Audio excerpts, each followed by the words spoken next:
Well, good morning, everyone, and welcome to our General Council meeting Tuesday, 18th of August, 2026. So welcome, everyone. Just recording who's present, please.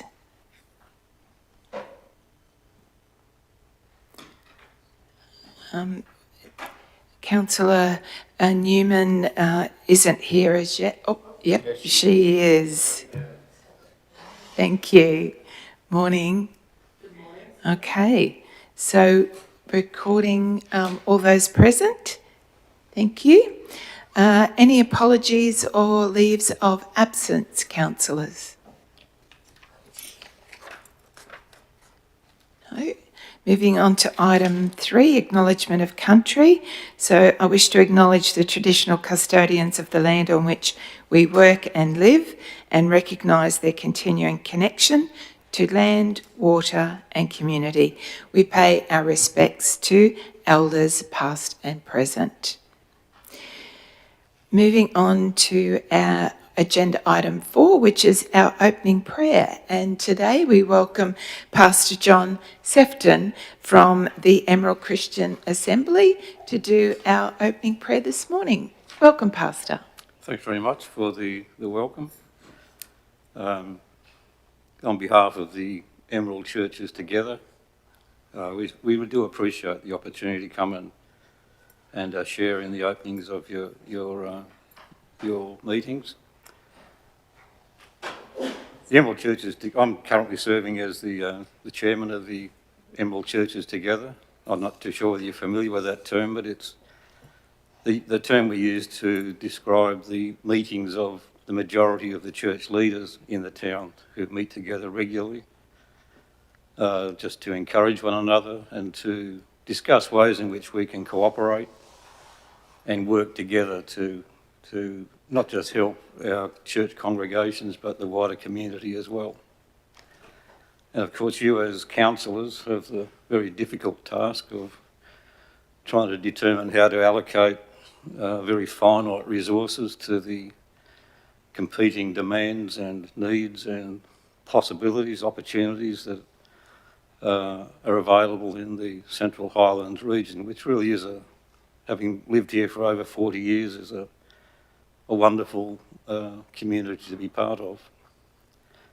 As church leaders, of course, we have different things that we have to work with. We're dealing more with the personal lives of individuals, and it's not just sermons and meetings and weddings and funerals, but just dealing with the personal lives of people as they face their daily lives, their highs and lows, their joys, their disappointments, their anxieties, their struggles.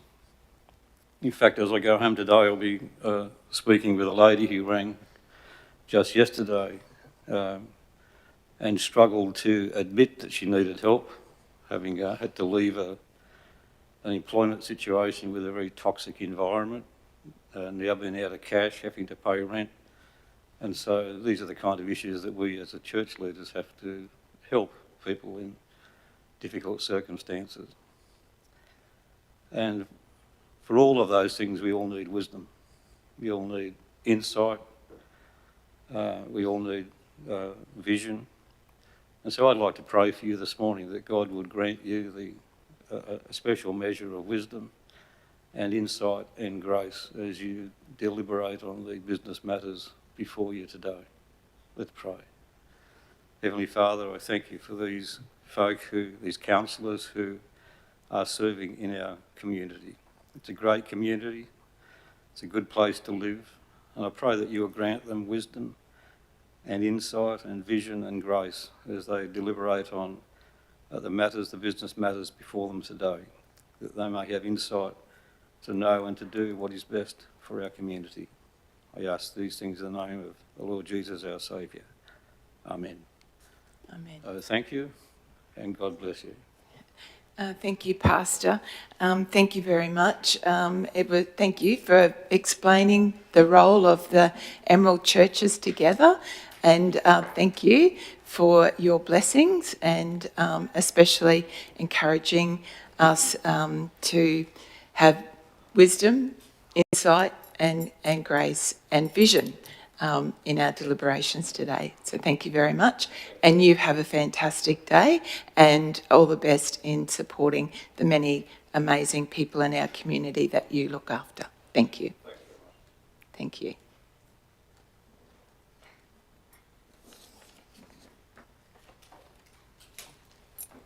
Okay, moving on now, councillors, to agenda item 5, which is a confirmation of our previous minutes. So can I have a mover and a seconder, please? Mover, Councillor Donaldson. Seconder, Councillor Newman.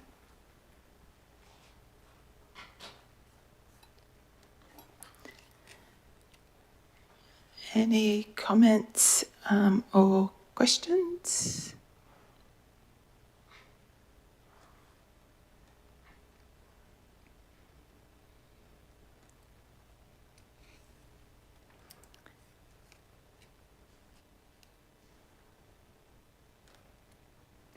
Thank you.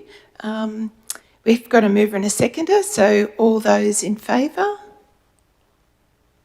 Thank you. Motion carried. Thank you. Moving on now to review of outstanding meeting actions. Business arising. Oh, sorry, skipped. Business arising out of those minutes, if the councillors have anything. No, thank you very much. Moving on to review of outstanding meeting actions.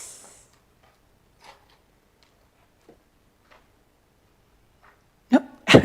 Okay, thank you, councillors. Acting Chief Executive Officer, do we have any deputations today? No, Madam Mayor. Thank you. There are nil mayoral minutes. Councillors, just calling for any conflicts of interest today. Councillor Donaldson. Good morning, everyone. I'd like to inform the meeting for the purpose of transparency,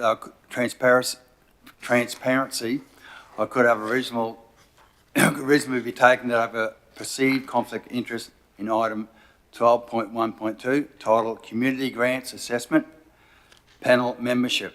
The nature of perceived interest is that I'm a close friends with Christine Wilson, who are the community representatives seeking appointment to the Central Highlands Regional Council Community Grants Assessment Panel for a 2-year term. There's no personal or financial benefit to me from this appointment, so I will participate in the meeting in relation to this matter. I will manage the potential perception of conflict of interest by remaining impartial, acting in public interest and participating in the discussion, but I will not participate in the vote in this matter. Thank you. Good. Thank you very much, councillor. Very good. Thank you. Moving on to petitions. Acting CEO, any petitions tabled today? Okay, thank you. Right, moving on now, councillors, to Section 12, decision action reports, and the first report is under the Section 12.1, communities, and the agenda item is 12.1.1, development application DA052 2025, material change of use, feedlot. Can I have a mover, please, and a seconder? A mover, Councillor Burns. Seconder? Councillor Donaldson. Thank you very much. Over to Lachlan Dion, Coordinator Development and Planning, to lead us through our discussion today. Thank you.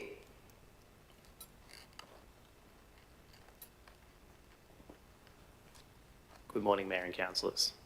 Central Highlands Regional Council has received a development application for a development permit for material change of use for intensive animal industry, a feedlot with 10,000 standard cattle units, located at 1380 Curramurra Road, Mackenzie, more formally described as Lot 3 on LR 69 and Lot 4 on LR 67. The proposed application triggers impact accessible development under the Central Highlands Regional Council Planning Scheme 2016, Amendment Number 7. Based on the assessment of the relevant assessment benchmarks outlined in this report, Council officers recommend that the proposal for material change of use for intensive animal industry, feedlot, 10,000 standard cattle units, be approved, subject to reasonable and relevant conditions.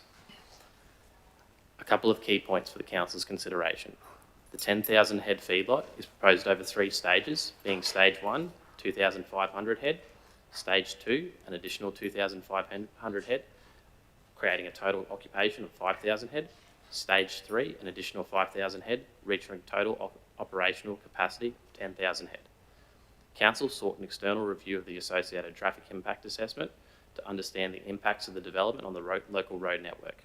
Conditions 29 through 32, pages 61 and 62 of your agenda, have been recommended, ensuring the local road's operational safety and efficiency is maintained throughout the life of the development. The application has been referred to the Department of Transport and Main Roads, who have provided conditions relating to the intersection of Willies Creek Road and the Dingo Mount Flora Road, which is the state-controlled road. During the public notification of this development application, 5 submissions were received, 4 properly made, 1 not properly made, which Council provided advice to the submitter on how to make this a properly made application. The main concerns were in relation to the local road network and the safety of road users. No infrastructure charges are applicable to this development, as there is no gross floor area associated. This is outlined in Section 6, page 72 of the report. In conclusion, the application for development application for development permit DA 052-2025, intensive animal industry, feedlot, 10,000 standard cattle units, located within the rural zone of the Central Highlands Regional Council Planning Scheme 2016, Amendment Number 7. The proposal is in keeping with the overall outcomes of the Central Highlands Regional Planning Scheme and complies with all the relevant assessment benchmarks and is therefore recommended for approval. Thank you, Lachlan. Thank you. Handing over to you now, Councillor Burns. Yeah, thank you, Madam Mayor. I have nothing to add. Thank you. Councillors, any questions or comments? Councillor Cruz. Through the chair, probably a bit of a comment and question. I'm generally supportive of developments that value add to our region's cattle industry and contribute to an economic growth and employment opportunities. I also acknowledge that the applicant has undertaken a comprehensive assessment of the potential impacts associated with the proposal, including those related to road infrastructure, noting vehicle movements and types are to be provided to Council on an annual basis as a condition of approval. My question is, should any of the assumptions underpinning that assessment change over time, whether it be a change in the operator's operations vehicle configuration, increase in stock numbers, or higher than anticipated traffic movements, does Council have the ability to monitor compliance with those conditions of approval and respond accordingly? More specifically, are there mechanisms available to Council to review and enforce those conditions, and if necessary, require mitigation measures to ensure that our road network is not adversely impacted or degraded as a result of changes to the operation beyond what has been assessed in the application? It's probably a question for the Director, perhaps. Thank you, Councillor, for the question. Through the Chair, in summary, to your answer is yes, so Council does have those mechanisms. Clause or condition 31 of the development approval is with regard to the traffic impact assessment. So the applicant has submitted a traffic impact assessment which has anticipated the traffic volumes that they are proposing to have the development would cause, as well as outlining in traffic impact assessment the type of vehicles Should any of that change, the condition 31 does allow council to seek a new traffic impact assessment, and I'll read some of the wording here. That they must submit to council an amended traffic impact assessment from a registered professional engineer of Queensland, which identifies any internal or external works required to maintain the safety and operational function of the haulage route. So that condition there does give council the ability to monitor the traffic volumes, the types of use, and then renegotiate with the applicant based on the impact that would be if it was to change. Perfect, thank you. Thank you very much. Councillors, any other comments or questions? Councillor Hindmarsh. Thank you. Through the chair. So yes, there's been some concerns as far as road movements and traffic movements on the road, and other concerns raised by neighbours. Again, along with Councillor Cruz, I fully support developments that bring opportunities to the region, and through employment and industry,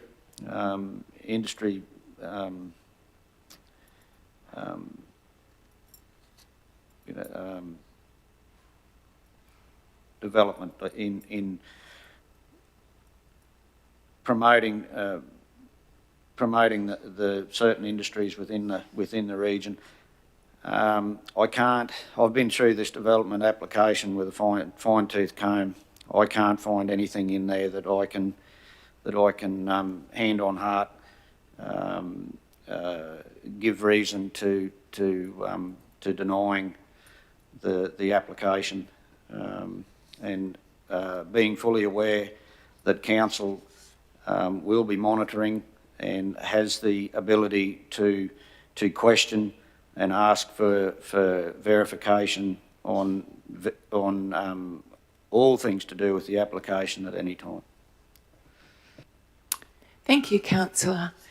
Councillors, any other comments or questions? Councillor Whiteman. Can I just have some clarity around the timeline of this application? There are statutory regulations. How close are we to being out of time to make a decision? Through the chair, the applicant has extended the decision-making period, so council must make a decision by the 24th of August. The 24th of August.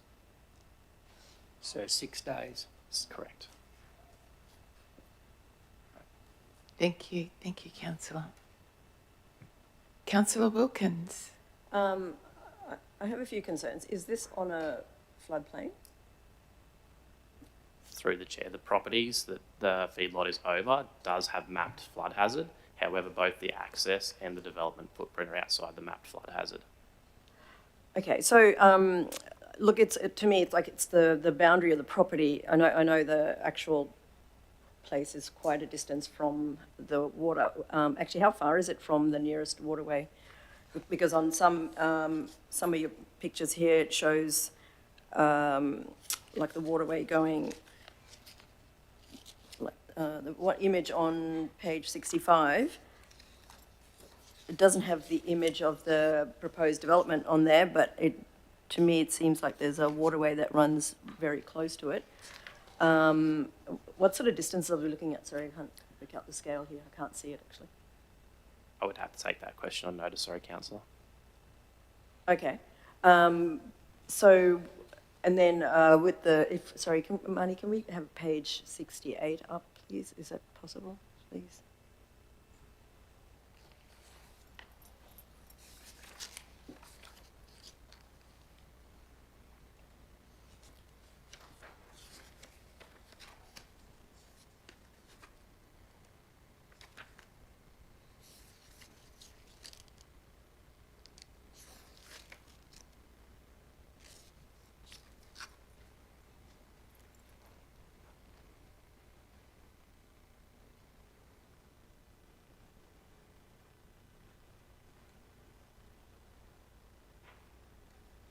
Thank you. Just looking at the image, so the legend with the orange there, that's, I was disappointed, it looks like chocolate squares to me, but find out it's solid waste utilisation. So that's, I presume the manure and stuff like that is going to be distributed in those areas? Through the chair, that's correct on the agricultural land that the property has. Okay, and then the effluent is on the green areas. My concern is, like, if we have heavy rains, flooding or anything like that, that a lot of this stuff is just going to go straight into the adjoining creek there. Was it Mackenzie River? And I would imagine even a small amount of rain, enough to have, wash down into the creek, that there's going to be a lot of contamination. So is there a dipping yard there as well, or no dipping yard? Or There's no dipping yard included. any chemicals being used on that property that you're aware of? I'm unsure of the existing chemicals used on that property for their agricultural operations. Sorry, no, look, I know my concern is that there are so many things here. And we've got such a short time frame. Is it possible to lay this on the table and be a bit better informed about what's going on? Because there are huge concerns.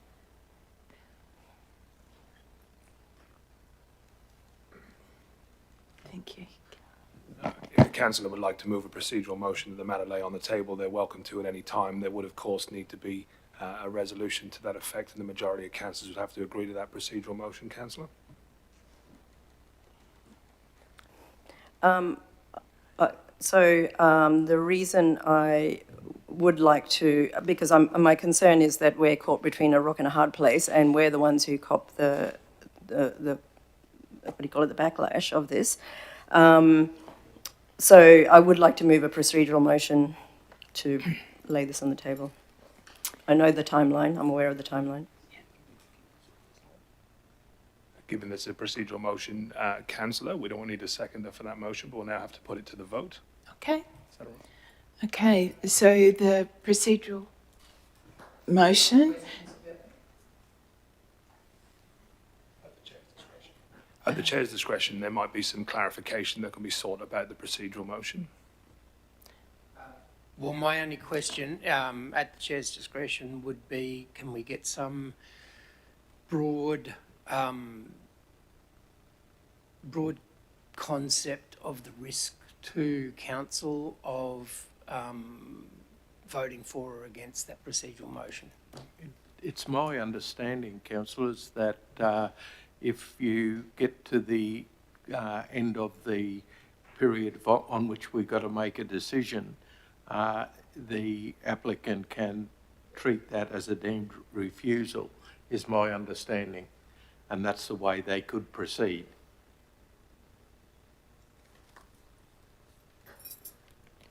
Can we face consequences also from those who have opposed? Those people that have opposed will have legal rights, as does the applicant. Yeah, but where do we stand in relation to that? Well, can they sue us for making this decision? No, all that can happen as a result is that if it's a deemed refusal, obviously it'd be the applicant that would take council, proceed against council. However, they may be inclined not to do that, but it is their call. Yeah, I have also concerns about the compliance and how we can monitor that. Sorry. I think just one thing at a time. So you've put forward a procedural motion.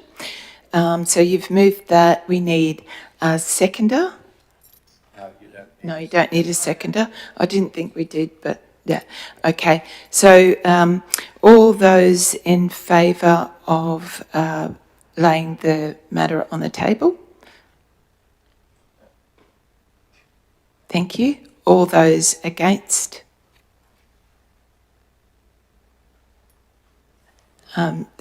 Motion's lost to leave it on the table, so we'll progress with debate on or comments on the matter.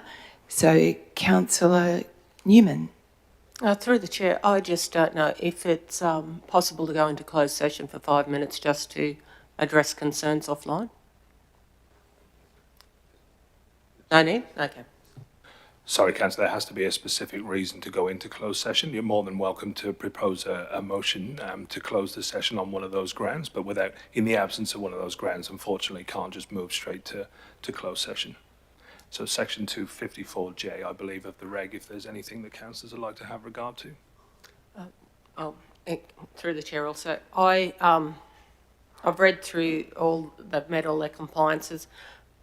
I, like some of my fellow councillors have concerns on the impact to the local road infrastructure, that monitoring, if we're getting the reports regularly, I see that as the best course forward with that.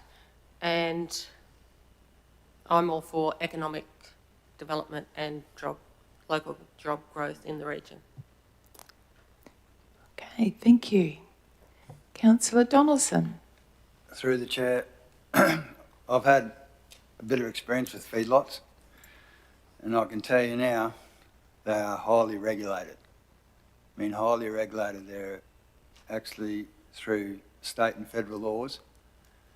I've read through it, and I thought it's a very extensive report, and I believe there would be, because of regulations and how everything's, I've seen the design of this, it's very well designed. With any intention, whether it's cattle, pigs, all that, the effluent from the livestock is one of the most sort of regulated areas, and it's a big, what's the right, I can't think of the right word, but it's one of the main factors they take into when approving or disapproving, not approving, sorry, of a feedlot. So I have no worries at all about the effluent levels. You see they've got quite a large effluent level. Now these are all designed, when you do these impacts, all designed, and they take in the maximum amount of rain that's historically perceived to can happen. So obviously if the banks has to be 4 foot, that's what they do, they design it so in the worst possible scenario, you could say, that it's still be able to be contained. I see spreading of the fields. I see they're going to put a fertiliser spread. Now that's a pretty common practice actually, because it saves on a lot of fertiliser. So you're using the effluent to put on the fields. I see they're using liquid effluent too, where it's possible. But how they do it, they've got a big fertiliser spreader sort of thing, but especially designed for manure, and it spreads out. Obviously, you'd have enough common sense to not spread it out if you knew there's 15 inches of rain coming the next week, because you're just wasting it all, and that just costs you money. So yeah, I'm just trying to leave the concerns that Councillor Wilkins has on the effluent, and I have to say that I don't know this by fact, but if there was overflow, as we've had within council, it's a different scenario, but that I dare say there'd be huge fines. There'd be huge fines involved to the inflow. Thank you. Thank you very much, Councillor. Any other comments? I think on over pages 72, 73 and 74 of the, I do note the key points for the submissions, and I think that I would have also had a lot of those concerns about vehicle movements, also the biosecurity and being in the flood, potentially in the flood area. So I think that the responses have been addressed, and also in reading the application and supporting documents, that all of that was addressed. So I too have my concerns allayed, and yeah, happy to support development in the region, particularly in the cattle industry. Councillor Hindmarsh. You asked a question. If you're asking a question, you can speak again, councillor. Are you asking a question, councillor? I was going to concur with what Councillor Donaldson was saying, that was all. But if that's, yeah. Thank you. Yeah. Yep, just making sure that if we're asking a question, we can speak twice. So I asked a question the first time. Yep. As a comment on this, I've looked at this on, publicly available mapping. It looks about 3.5 k's from the nearest neighbour in all directions. It's located centrally on the property. I've read the report. It meets all of the criteria. I'm not an expert in the legislation around how councils deal with feedlots in particular. My intention originally was to lay this on the table so that we could look at this in greater detail and just get a better understanding of how this application might be progressed. That said, because of the timeline involved, I understand that that would be a risk to council to lay this on the table. I do feel pressured to make a decision today, unfortunately. And at the end of the day, I am very much supportive of progress of all industries within the Central Highlands, but especially the beef industry. So I think at the end of the day, we're going to have to make a decision on it. And I think I'll be in support of this application. Thank you, councillor. Councillor Burns, in closing. Yeah, I think if everyone's finished, I'll sum up. Thank you, Madam Mayor. Look, we're a working region, we're an agriculture region, and we've got an industrial base. This is what we do. And unless it's going to harm someone or harm, the environment, we let development go ahead, because that's what we asked for here. Look, our whole approach has been trying to encourage feedlots coming to the region. That was part of when we did the rates review and restructuring, we changed the terms around feedlots to try and bring more in, and look, we've got a feedlot coming in, so I think this is probably good, and hopefully this is the way of the future. And if they all follow the same development application and all the process, then it's good. So thank you. Good. Thank you very much. I'll move to reading the recommendation now. The recommendation is that in relation to the application for development permit DA 052 2025 intensive animal industry in brackets feedlot 10,000 standard cattle unit close brackets made by Planning Approval Group for Karamara Road, Mackenzie, more formally described as Lot 3 on LR69 and Lot 4 on LR67. Central Highlands Regional Council resolves to 1. Approve the development application subject to conditions of approval and advisory notes set out below. Approved plans and documents, and 2, the statement of reasons be included in the decision notice as set out above. So we have a mover and seconder. So all those in favour? And those against? Those abstaining? Councillor Wilkins? Motion carried. Thank you.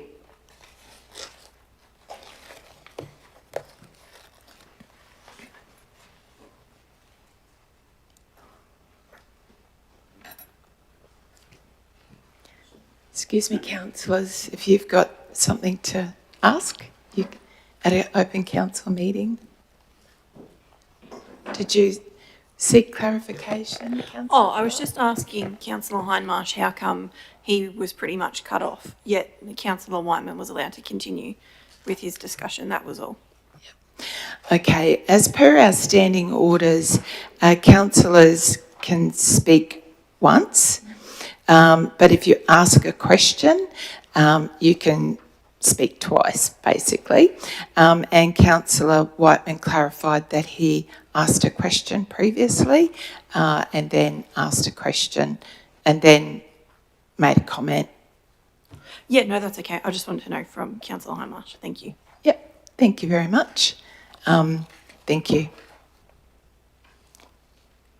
Okay, moving now on to section 12.1.2, Community Grants Assessment Panel Membership. So can I have a mover, please? Councillor Wilkins, seconder. Councillor Whiteman.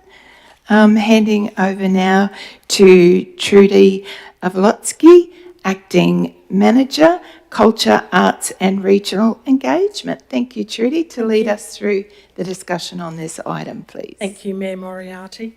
The Community Grants Program provides an opportunity for community groups and organisations to access funding for projects and initiatives that deliver benefits to local communities. So the Council's Community Grants Policy provides for the appointment of community representatives to the Community Grants Assessment Panel to support a transparent and community-informed assessment process. So in accordance with the Community Grants Policy, Council undertook a public call for nominations for community representatives to serve on the Community Grants Assessment Panel. Nominations were open for a 6-week period and promoted through a range of communication channels, resulting in 7 nominations being received. A review of the nominations was undertaken against the approved selection criteria, with consideration given to community involvement, relevant experience, local knowledge, and the applicant's demonstrated capacity to contribute to an informed, objective assessment process. So the assessment identified 4 nominees who collectively demonstrated strong involvement in community life and extensive local knowledge of the Central Highlands region. The recommended nominees also bring experience across a diverse range of community organisations, volunteer activities, and community initiatives supporting a balanced and informed assessment process. So the appointment of community representatives is required ahead of the commencement of the new 2-year panel term, which will assess round 1 of the 2026 to 27 Community Grants Program, following the close of applications in September 2026. So this report seeks Council's endorsement of 4 community representatives for appointment to the Community Grants Assessment Panel for the forthcoming 2-year term. Councillors and Mayor, officers are satisfied that the recommended nominees collectively provide strong community representation, local knowledge and experience, and the recommendations are presented for your endorsements, and I'm happy to answer any questions. Thank you very much. And also noting that Councillor Donaldson recorded his conflict of interest. We'll engage in our conversation, but abstain from voting. Thank you, Councillor.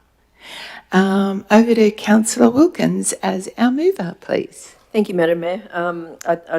I'm very enthusiastic about anything that promotes the community, and having community members who have, according to this, demonstrated strong community connections, and for me, if people are volunteering, I think that's a great sign that they do have others in mind, not just themselves, and so I think that's a great quality for choosing these people. So yeah, I think this is a great. Thank you for having. Thank you to these people for volunteering their time to come forward and be a part of making their community better. Good, thank you very much. Councillors, any comments or questions?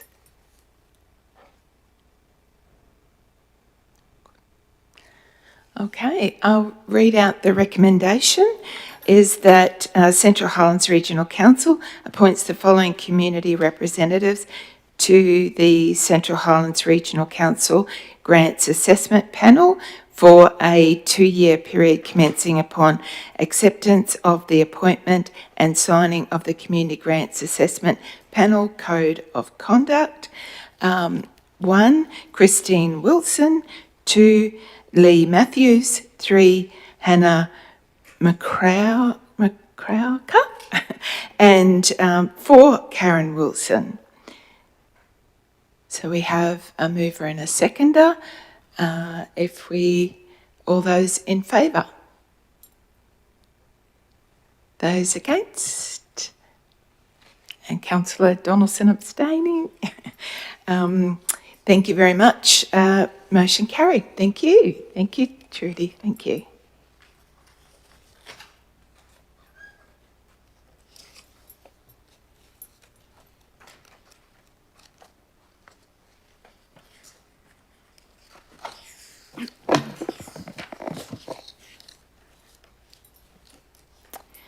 Okay, moving on to item or section 12.2, corporate services, and the item is 12.2.1, monthly finance report, July 2026. Can I have a mover, please? Councillor Wilkins, seconder. Councillor Hindmarsh. Handing over now to Helen Kirby, Manager of Finance, to lead us through discussion on this topic. Thank you. Thank you, Madam Mayor. Through the Chair, and good morning, councillors. Councillors commenced the financial year strongly, reporting an operating surplus of 64 million, which is 6.6 million ahead of budget. Operating revenue is tracking in line with budget, with the first half rates levied in August, reflecting the level of revenue and the operating surplus position at this early stage of the financial year. Operating expenses are 6.4 million below budget, mainly due to timing differences at this early stage of the financial year. The adopted capital program for the financial year is just under 73 million. Capital expenditure at the end of July is 774,000, representing just over 1% of the full year budget. Including committed expenditure of 20 million at the end of July, progress against the capital budget increases to 29%, highlighting the level of capital works already underway or committed. Council's cash balance at the 31st of July is 108.5 million, and approximately 32 million of this balance is considered externally restricted and not available for general operation or discretionary use. Borrowings are currently 19.4 million and are forecast to reduce further during the year, with an additional loan identified for early repayment in September and scheduled repayments on the remaining 2 loans. As a result, total debt is expected to fall below 15 million by the end of the financial year. Council continues to perform strongly against its sustainability measures, with 8 of the 9 indicators currently meeting or exceeding target. The only measure currently below target is the asset sustainability ratio, which is not unexpected given the timing of renewal capital expenditure early in the financial year. While this measure is expected to improve as the year progresses, it is currently forecast to remain below target at the year end due to the high proportion of new externally funded projects included in this year's Capital Works program. Council's business activities of airports, sale yards, waste and water utilities reported operating surplus results ahead of budget for July, with the variance reflecting timing differences at this early stage of the year. Total rates and water arrears reduced by 895,000 during July to 9.1 million. Council currently manages 356 payment plans with balances of approximately 1.5 million under arrangement. Sundry debtors total 4.1 million, with the large majority of this balance relating to current invoices that are not yet overdue. Procurement activity was strong for the start of the year, with Council raising just under 2,000 purchase orders and releasing 8 tenders. Around 1/3 of expenditure in July was directed to local suppliers supporting the local economy. In closing, overall Council has commenced the financial year in a strong position, and therefore the recommendation is that Council adopts the monthly financial report for the period ended 31st of July 2026. Thank you, and happy to take questions. Good. Thank you very much. Councillor Wilkins. Thank you, Helen. No questions, really. Thank you for, it's always good to start on the front leg, be ahead. I guess I'm a little bit disappointed to see that the interest revenue just was a little bit less the last financial year than the previous one. I presume that was just a drop in interest rates, page 173 on our notes. Sorry, just through the chair, the interest received, are you? Yeah, interest revenue received from total investments. It's always nice to see it going right. up. That's right, and it's down to timing of the cash flows as well, Yeah. and the cash balance, but that's right. But it was still a reasonable result, which exceeded budget as well. Yeah. Absolutely. No, Yeah. well done. Thank you again. Very good. Thank you, councillors. Any comments or questions? Just very quickly, thank you for referring to the capital works. I'm referring to page 171 to the chart called capital works expenditure, where the yellow dot is above the 20 million. That's what you were referring to with the, I'm just assuming it's continuing projects or new projects that have already put in their commitments. Just through, that's correct, because it includes commitments, correct. Yep, thank you. So it looks like our capital projects are off to a very early positive start, which is great. And also just wanted to clarify on the ratios on page 174, I just noted the additional column there where it's got year-to-date result against recommended target. And I was just looking, obviously, that column there in the bold is us starting off at the beginning of the year. That's correct. Yeah. Yeah. So, I mean, it is a little bit difficult to read, I guess, because it is only the start of the year, and a lot of those ratio results at the end of July do exceed the target, but as the year progresses, they will come closer to budget, especially the operating surplus ratio, operating cash ratio, because, of course, we've got a high level of revenue at the start of July, having just levied the first half rates. Yep. So, in a way, it's distorting those ratios. Yeah. Thank you. Yeah, because the 113 months with unrestricted cash expenditure cover as well it caught my eye as well. But obviously, people ask about the cash in the bank that council holds, and of course, we're required to hold a minimum of 4 months to cover council's costs in a 4-month advanced time period. So, but fortunately, we're still sitting at that 7.8 months. So, thank you. A very strong, positive position for council, as you say, starting our next new financial year. Thank you.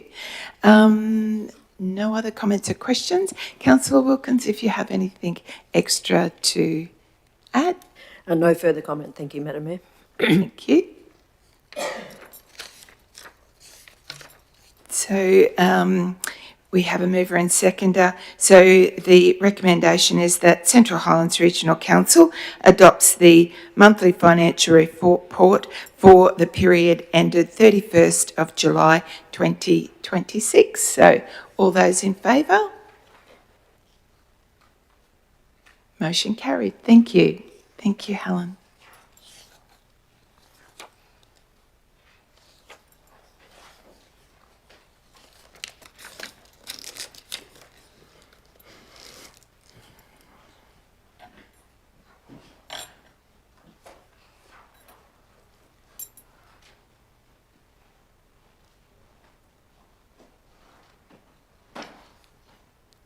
Morning. So moving on to section 12.3, operations, and the agenda item is 12.3.1, Willow's water supply. Can I have a mover and a seconder, please? Mover, Councillor Whiteman, seconder, Councillor Newman. Handing over now to Michael Gallagher, Manager Water Utilities, to lead us through this item. Thank you.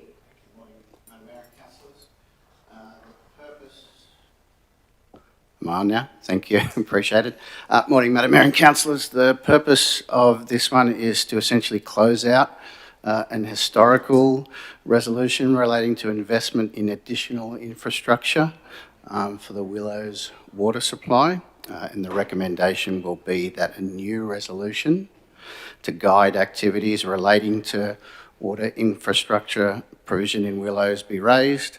And we're proposing that Council resolve not to expand the water infrastructure assets to the Township of Willows.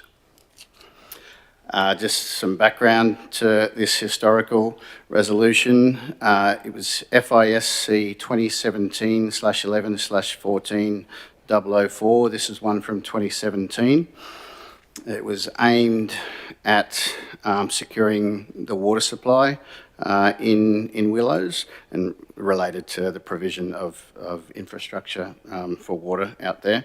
That resolution has been acted on in a number of ways as listed in the report, but of particular importance, I think, are two. One was that there was extensive community consultation in the Willows area that indicated that the residents had no appetite to pay for new infrastructure out there and for access to the water supply.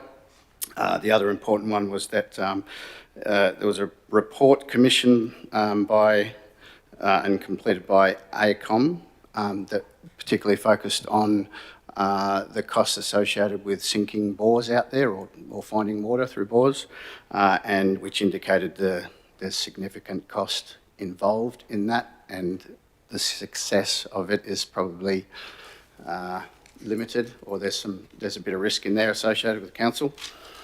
The financial implications in the AECOM report were that it could potentially cost $750,000. I think we're looking potentially at upwards of $1 million.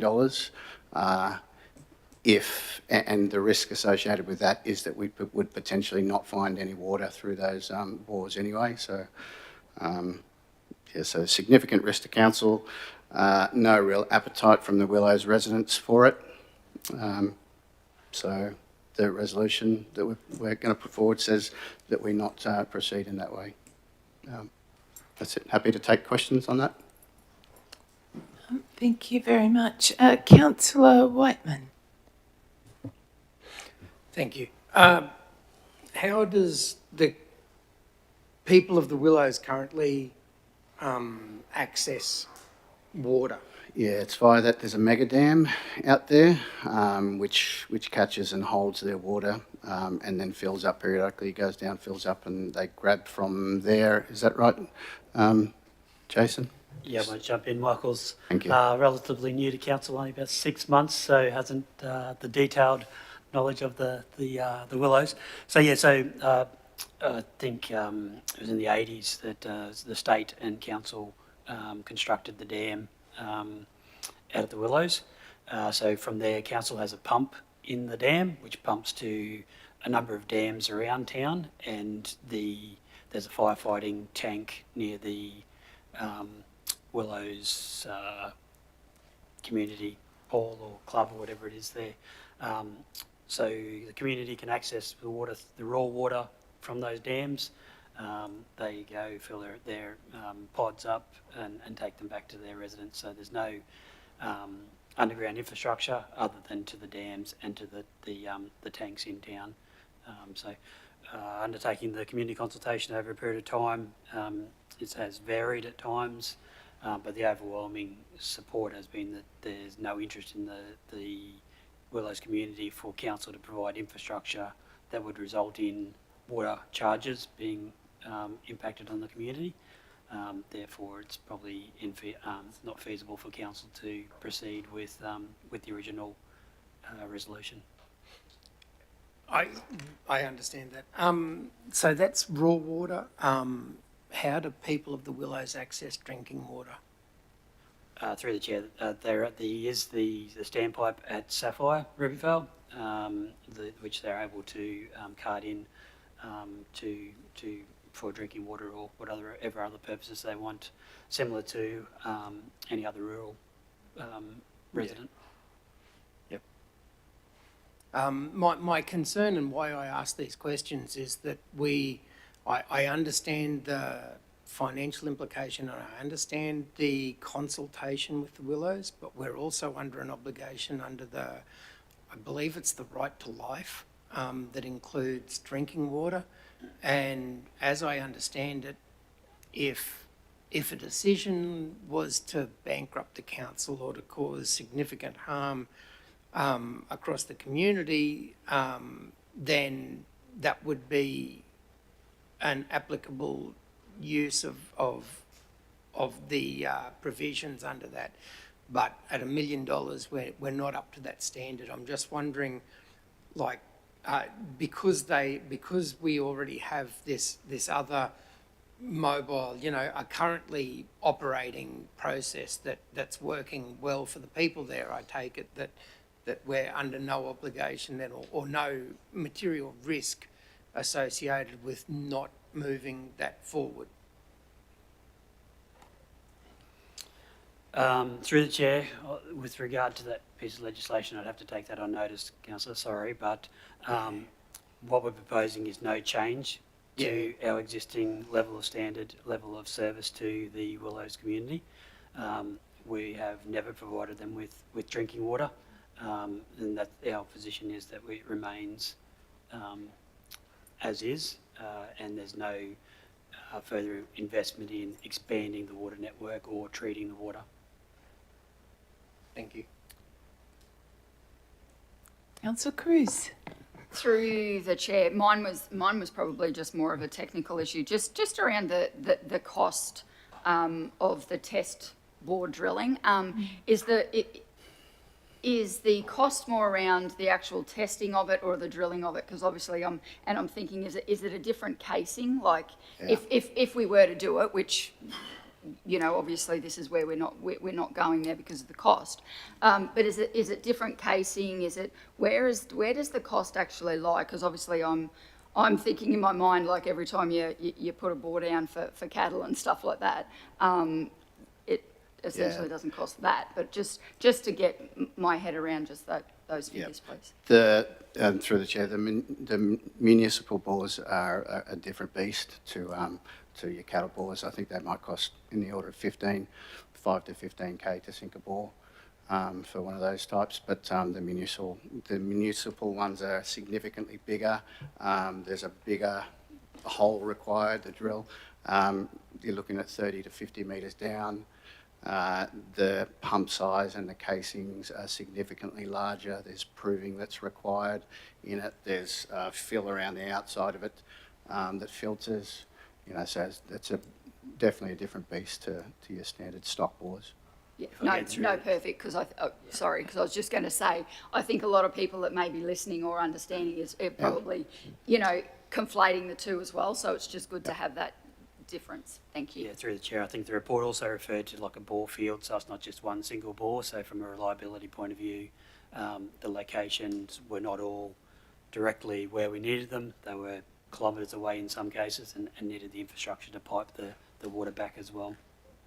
And reservoirs in town to store that water from a reliability point of view. So a big piece of infrastructure.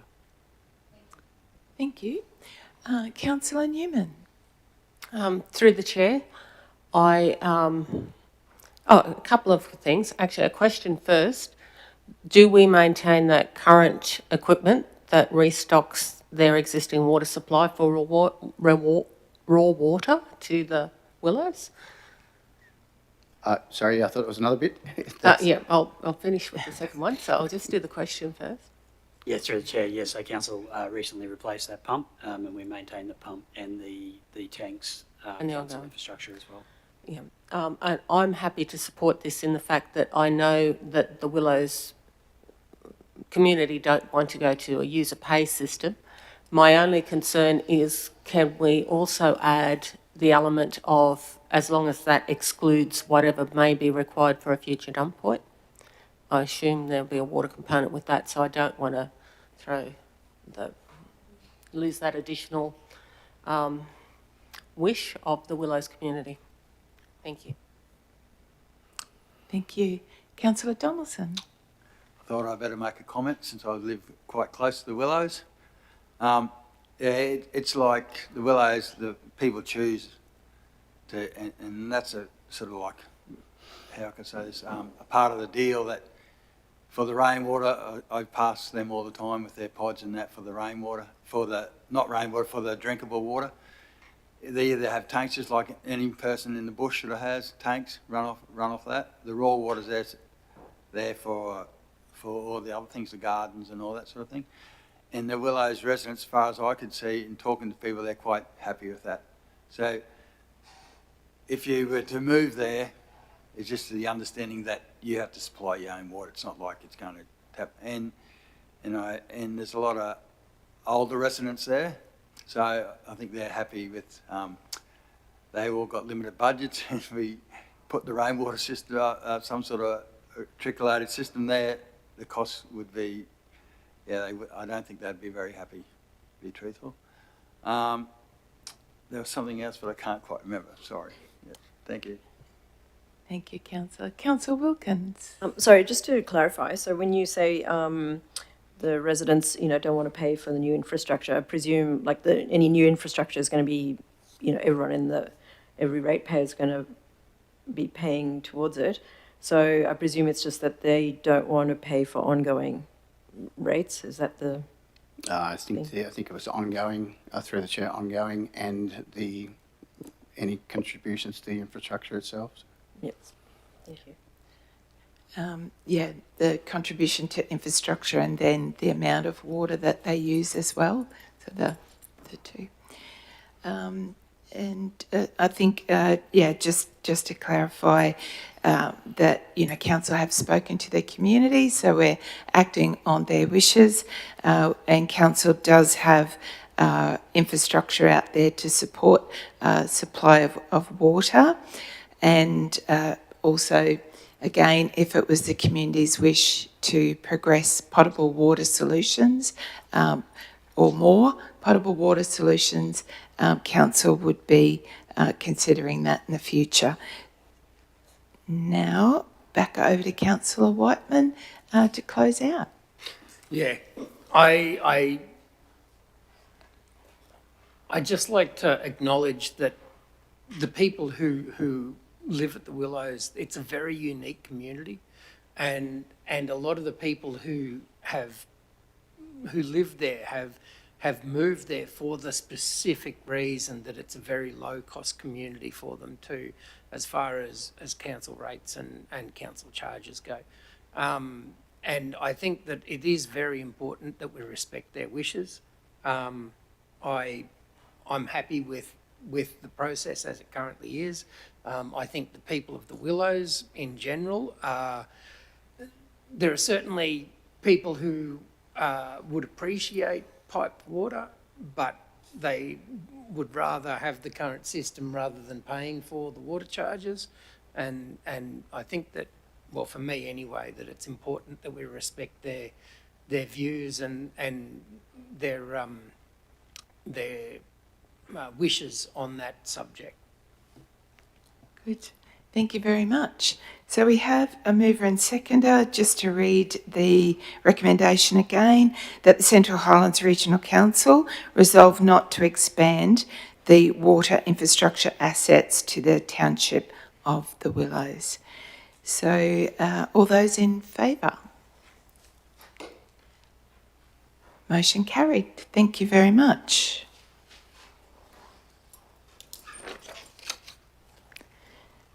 Thank you. Moving on now to section 12.4, Chief Executive Officer, and item 12.4.1, Local Government Association of Queensland 2026 Annual Conference. Do I a mover and a seconder, please? Mover, Councillor Whiteman. Seconder, Councillor Hindmarsh. Handing over now to Acting Chief Executive Officer Graham Kanofsky. Thank you, Madam Mayor. This report seeks to decide who wishes to attend that conference. The Mayor and Deputy Mayor traditionally go as the delegates, along with the CEO, and then council can decide other councillors that wish to attend. Since producing this agenda, the program for that conference has now been issued, and we provided a copy of that program to councillors. I think it was only yesterday.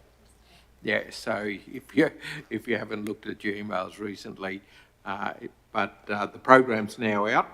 So this resolution seeks to nominate the Mayor and Deputy Mayor as delegates and seeks other councillors who wish to attend. Thank you. Thank you. Councillors, Councillor Whiteman. I recently had the pleasure of attending a similar national conference in Canberra. It's something that a lot of, I certainly didn't understand before I was important these sort of conferences.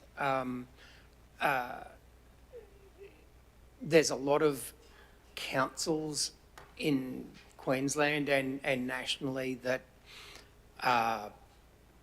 I don't think that they're doing as comprehensive job as we are. We when we get down to those things, we seem to be a fairly professional council. It was really good going to Canberra and telling everybody about what our rates increase this year was going to be, and seeing the look of horror on their face when they were comparing that to what their rates increase was going to be for this year. So that was really pleasurable. There's so many councils out there that are different to ours, that have different sensibilities, that have different priorities. I think it's really important that we go to these conferences, we fly the flag of sanity, and we stick up for what we believe in as a region. So I'm all for councillors going to the conference. Thank you, Councillor. Councillors, anyone would like to attend the conference? Councillor Wilkins. Yes, thank you, Madam Mayor. Yes, I'd like to put my hand up for this. I went to the national one last year, and it was, as Councillor Whiteman said, it was eye-opening. It was it was great. It was so wonderful to see what happens around the country. I have yet to be to an LGAQ conference though, so I haven't done that yet, so I would like to attend. Thank you. Any other councillors would like to put their names forward to attend? Councillor Phillott. If no one else would like to attend, yes, I'm happy to go. Awesome. If that's happy with everyone else. Awesome. Thank you.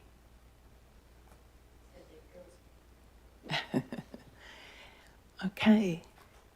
Thank you. Okay, so if we could add Councillor Wilkins and Follott to the motion, which I'll read out.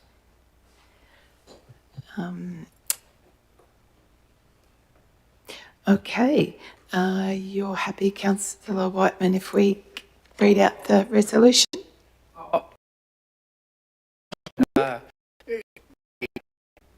Fully support Councillor Wilkins and Councillor Follott going.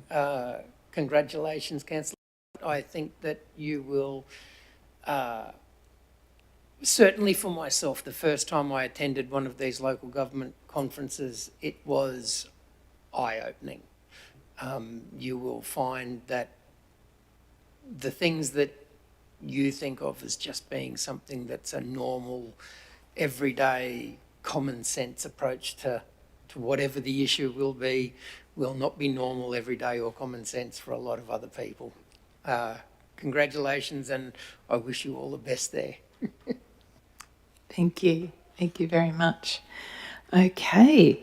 I'll read out the recommendation that the Central Highlands Regional Council be represented at the Local Government Association of Queensland 2026 Annual Conference to be held in Cairns from the 19th to the 21st of October 2026 by its Mayor Councillor Janice Moriarty, Delegate, Deputy Mayor Councillor Karen Newman, Delegate, and Councillors Julian Wilkins and Amanda Follott, along with Chief Executive Officer. So we have a mover and seconder, so all those in favour? Motion carried. Thank you very much. Thank you.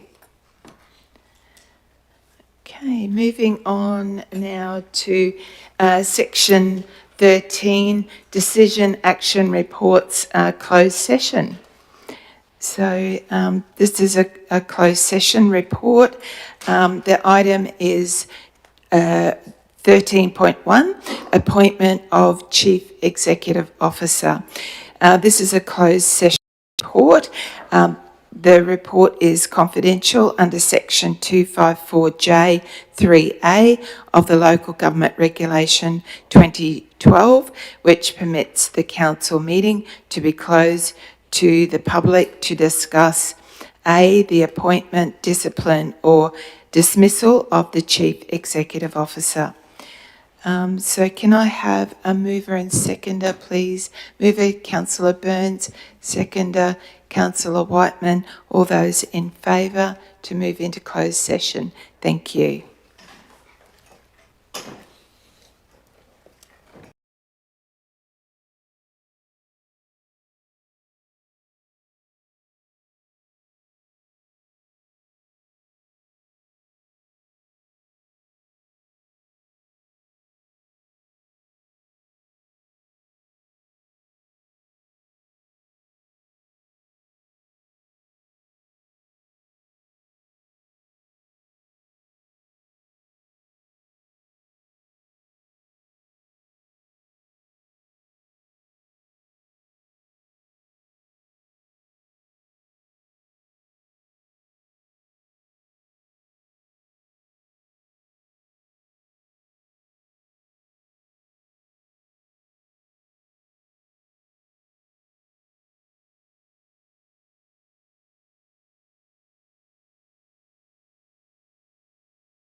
Good, thank you very much. Moving on now to item 12.1, appointment of Chief Executive Officer. I'm happy to move that recommendation, and the recommendation is in three parts. One, that pursuant to Section 194 of the Local Government Act 2009, Central Highlands Regional Council appoints Jason Houlihan as its Chief Executive Officer effective from 7th of September 2026. 2, in accordance with Section 194 of the Local Government Act 2009, Council considers that Jason Houlihan is appropriately qualified to be its Chief Executive Officer, having regard to his ability, experience, knowledge, skills, and the responsibilities of a Chief Executive Officer. 3, that pursuant to Section 257 of the Local Government Act 2009, Council delegates to the Mayor and Acting Chief Executive Officer the power to finalise arrangements and enter into a contract of employment, appointing Jason Houlihan as the Chief Executive Officer of Central Highlands Regional Council, effective 7th of September. Can I have a seconder, please? Councillor Burns. I'll open it up if there's any, before we move, adopt the resolution. Do we? If there's any comments or questions? Councillor Follott? I'd just like to congratulate you, Jason. Well done. Okay, I think we might just move the resolution, I think.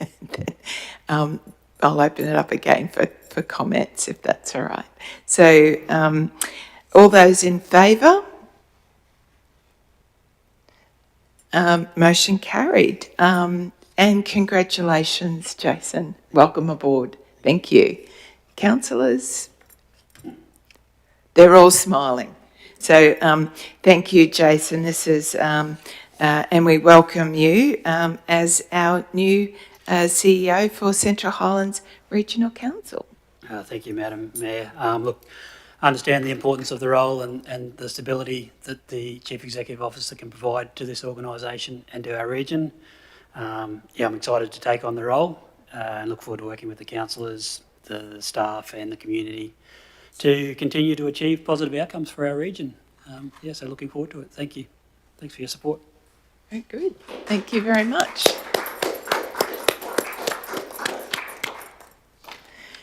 Thank you. And we just have one last item now to complete before we close our meeting for today.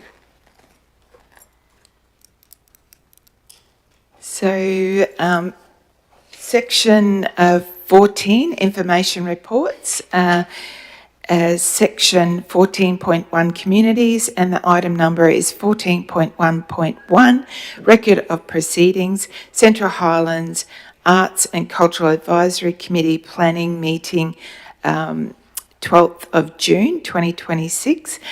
Can I have a mover, please? Councillor Wilkins, seconder. Councillor Newman, handing over again to Trudy Volosky, Manager Culture, Arts and Regional Engagement. Thank you, Trudy. Thank you, Mayor Moriarty. Through the Chair, as councillors are aware, the Central Highlands Arts and Cultural Advisory Committee is a council committee established to support council's service delivery in the areas of arts, culture and heritage. The committee met on 12th of June 2026 and the record of proceedings from that meeting is presented for council's consideration today. I will take the report as read and hand back to the Chair. Thank you very much. Councillor Wilkins. Thank you, Madam Mayor. As always, happy to be a part of this group. And there was quite a bit of this meeting which actually was held in Blackwater. We have two community members from Blackwater, so it was really nice to go over there and, be out of Emerald for a change. It was great. Quite a bit was discussed, as can be seen from the report. So there's a few operational updates, RADF program things, and and community workshops, and what was on what was on and will be on in the galleries. So thank you. So there's a lot discussed. Awesome. Thank you very much. Councillors, any other comments or questions? Thank you. And I'd just like to say congratulations to the committee and all of the staff that work in the area as well. It's exciting to see all of the activities. Not only are they happening, not only is there a variety of types of activities, but they're also happening right across the region. So congratulations. Well done. Okay, we have a mover and a seconder. So all those in favour? Motion carried. Thank you very much. So moving on now to section 15, there's nil reports. Any late items in section 16? There's no nil reports. 17, notice of motion, nil. Any general business, councillors?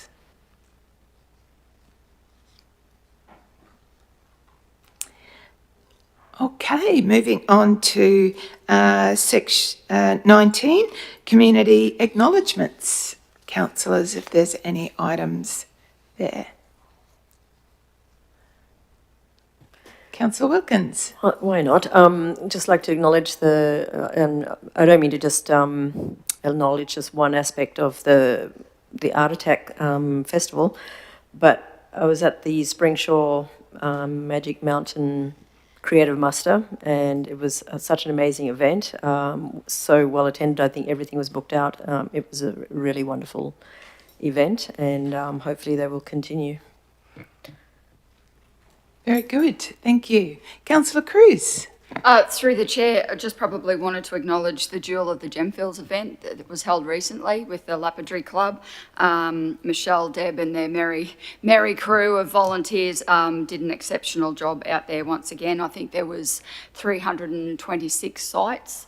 And I think some of those sites were people that had sold out from previously one and previously and sort of expanded their site. So all in all, it was a great 3 days, and well done to the Gemfields. Yes, absolutely. I join you in congratulating them, definitely. Councillor Whiteman. I'd like to acknowledge one of our councillors. Every year through Art Attack, many of our local artists have the opportunity to sell artworks through the gallery, and one of our councillors has had that opportunity and had an artwork purchased, and it's interesting because I haven't actually known any of the artists that have sold the artwork through the gallery downstairs through this opportunity, and it was impressive, or it was impressed upon me just how much of a personal accomplishment it was for these artists when they do sell an artwork. I think that it really drew to my attention how important this is for the artists in the Central Highlands. So congratulations, Councillor Wilkins, on your artwork sale, but congratulations to all of the other artists that have had that same opportunity, and I just want to acknowledge how important it is to those people. Thank you, Councillor Whiteman, and we were very encouraged with the Emerald Art Awards as well, to have a huge increase in the number of artists submitting and the number of artworks as well. So absolutely, congratulations, Councillor Wilkins, on having your artwork purchased. And again, yeah, absolutely congratulations to all the artists and the high standard of artwork from every age, especially the young ones right through. So thank you. Councillors. I'd also like to say congratulations again to all of our service clubs and committees that are having their annual AGMs. And also congratulations to the Emerald Rotary Club, to their new executive, and also the Emerald Lions Club for their new executive. And also the Emerald Lions Club just celebrated their 60th anniversary. So I think it was August in 1966. They started their chapter here in Emerald, and we thank them and all of our service clubs for the work that they do, happily volunteering to make a significant improvement to people's lives and the well-being of our communities in our region and beyond. So congratulations to our service clubs, particularly Emerald Rotary and Emerald Lions Club. Very good. Okay. Moving on now to number 20, which is close of meeting.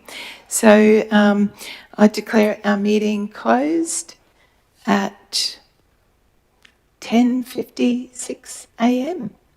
Thank you very much, councillors, and thank you very much, staff. Thank you.